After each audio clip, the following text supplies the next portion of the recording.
আসসালামু আলাইকুম। NER system চালু হওয়ার পরে কিন্তু মোবাইল ইন্ডাস্ট্রির খুবই ফাটাফাটি অবস্থা চলে আসছে। সো আমরা কিন্তু বলেছিলাম যে ফাটাফাটি হবে, ফাটাফাটি আসলেই হচ্ছে। এর মাঝখানে অনেকগুলো ব্র্যান্ড, মানে উল্লেখযোগ্য যতগুলো ব্র্যান্ড আছে, শাওমি বলেন, ইনফিনিক্স, রিয়েলমি, ভিভো, প্রত্যেকটা ব্র্যান্ডই কিন্তু ফোনের দাম বাড়িয়ে দিয়েছে। এর মাঝখানে শুধুমাত্র টেকনো আর অপ্পো দাম বাড়ায়নি। যে কোনো সময় এই দুইটা ব্র্যান্ডও কিন্তু দাম বাড়িয়ে দিতে পারে, আসলে বলার কিছু নেই। কারণ হচ্ছে এটা শুধুমাত্র বাংলাদেশে এনইআর সিস্টেম চালু হওয়ার জন্য দাম বাড়িয়ে দিয়েছে এমনটা না। অনেকে হচ্ছে এটা ভুল ধারণা নিয়ে পুষে রাখছেন। এটা ওয়ার্ল্ড ওয়াইড চিপসেট বা হচ্ছে আদার্স পার্টসের দাম বৃদ্ধির কারণেই কিন্তু এই ফোনগুলোর দাম বেড়েছে।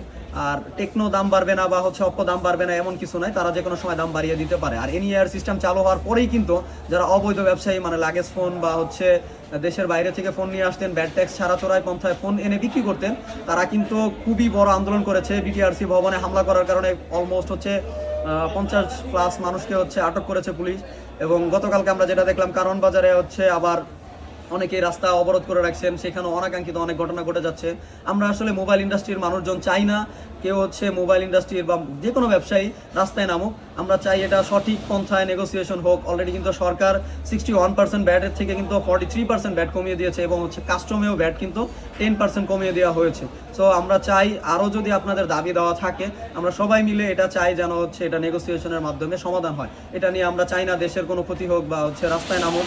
আর ভ্যাট দিয়ে ফোন, আমরা যদি ভ্যাট দিয়ে ফোন বাংলাদেশে নিয়ে আসি, সেক্ষেত্রে কিন্তু আমাদের দেশের রাজস্ব প্রতি বছর অলমোস্ট আমরা যতটুকু শুনতে পাচ্ছি যে 5,000 কোটি টাকা ভ্যাট ট্যাক্স আমাদের রাজস্ব থেকে হচ্ছে এটা লোকসান হচ্ছে। সো এটা কিন্তু দেশের জন্যই হচ্ছে ক্ষতিকর। এটা যদি পাওয়া যায় দেশের উন্নয়ন হবে। আর অনেকেই হচ্ছে প্রবাসী ভাইদের জন্য সিম্প্যাথি ছড়াচ্ছেন যে দেশের বাইরে থেকে প্রবাসী ভাইরা ফোন নিয়ে আসলে সেই ফোনগুলো রেজিস্ট্রেশন করতে হবে, এই জন্য হচ্ছে সিম্প্যাথি ছড়াচ্ছেন। আপনারা দেশের বাইরে থেকে আগেও কিন্তু 2টার বেশি ফোন নিয়ে আসতে পারতেন না, কিন্তু এখন বাংলাদেশে যে ফোনগুলো আপনারা নিয়ে আসবেন সেটা হচ্ছে আপনার ফ্যামিলি মেম্বার বা কাউকে যদি গিফট দেওয়ার জন্য ফোন নিয়ে আসেন, সেটা অবশ্যই আপনারা হচ্ছে ইনভয়েস নাম্বার, মানে আপনার যে ফোনটা পারচেস করছেন এই ইনভয়েস নাম্বারটা নিয়ে আসলে কিন্তু আপনারা কাস্টম থেকে ফোনগুলো কোনো ভ্যাট ট্যাক্স ছাড়াই ছাড়পত্র পেয়ে যাবেন। আরও একটা বিষয় হচ্ছে, বাংলাদেশে ভ্যাট ট্যাক্স কমানোর মেইন রিজন হচ্ছে, আপনারা যদি ধরেন একটা ফোন আপনারা হচ্ছে বাংলাদেশ থেকে পারচেস করলেন আর হচ্ছে দেশের বাইরে থেকে পারচেস করলেন, আপনার ফোনটা তো কাউকে গিফট দিয়ে যাচ্ছেন, দেশে বাংলাদেশে দিয়ে যাচ্ছেন।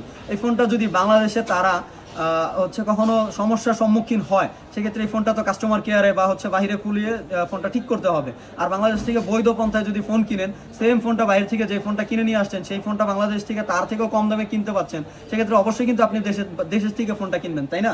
সো দেশের থেকে ফোনটা কিনলে সমস্যা হলে কিন্তু সার্ভিসটাও বাংলাদেশ থেকেই পাবেন অথেন্টিক পন্থায়। সো আপনারা কেউ হচ্ছে হেজিটেশনে যাবেন না, প্রবাসী ভাইদের জন্য স্পেশালি বলতেছি। আপনারা দেশের বাইরে থেকে ফোন কিনে আনলে যেই ফোনটা পাচ্ছেন বাংলাদেশে কিন্তু তার থেকেও কম টাকায় তার থেকে ভালো কনফিগারেশনের ফোন পাবেন, কারণ বাংলাদেশে ভ্যাট ট্যাক্স কমানো হয়েছে। এবং ফোন কোম্পানিগুলো কিন্তু অলরেডি বাংলাদেশেই তাদের ফ্ল্যাগশিপ ফোনগুলো হচ্ছে তৈরি করা শুরু করেছে।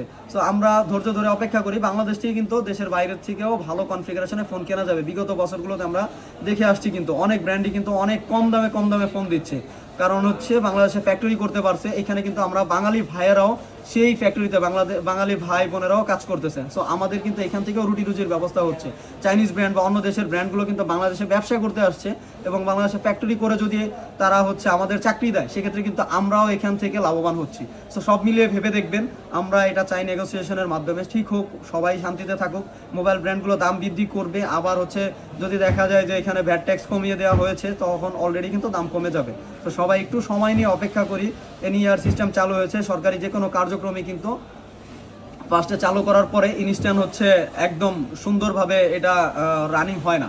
একটু ধৈর্য ধরে অপেক্ষা করলে সেক্ষেত্রে দেখা যাবে যে আমরা সময় দিলে এনইআর সিস্টেমটা আবার হচ্ছে আমাদের সবার জন্য উন্মুক্ত হয়ে যাবে, উপযুক্ত হয়ে যাবে। সেক্ষেত্রে তখন আমরাও জিনিসটা সুন্দর মতো একটা দেশের নাগরিক হিসাবে সুন্দরভাবে এই জিনিসটা ইউজ করতে পারবো। আমাদের ফোন যদি হারায়ও যায়, এনইআর সিস্টেমের মাধ্যমে আমরা এই ফোনগুলো কিন্তু আবার ফেরত পাওয়া সম্ভব।